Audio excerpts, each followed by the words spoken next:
Imagine you are cruising down the highway, enjoying a smooth ride, when suddenly your engine stumbles, and that annoying check engine light starts staring you down. If your scanner shows the code P3402, your vehicle is likely struggling with its cylinder 1 deactivation system. This is a generic powertrain code that hits many vehicles made from 1996 onwards, including brands like Dodge, Jeep, and Chevrolet.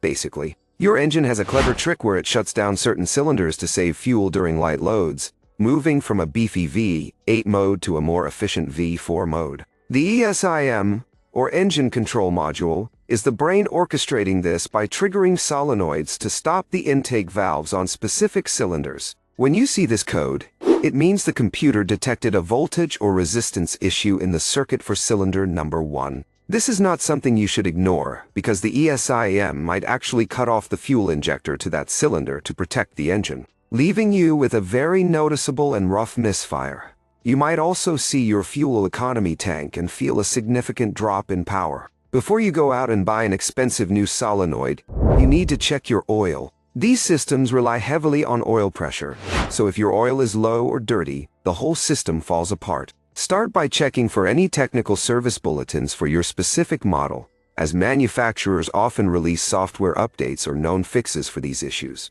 Give the wiring and the connectors near cylinder number 1 a good look for any signs of rubbing, melted plastic, or corrosion. If everything looks okay visually, you will need a digital multimeter to check for continuity and proper voltage. Remember that a reading of 0 ohms is what you want to see for healthy wiring. Skipping these steps usually leads to people replacing the solenoid when the real problem was just a loose wire or a simple oil change. Take care of it quickly to avoid permanent internal engine damage from that constant misfire.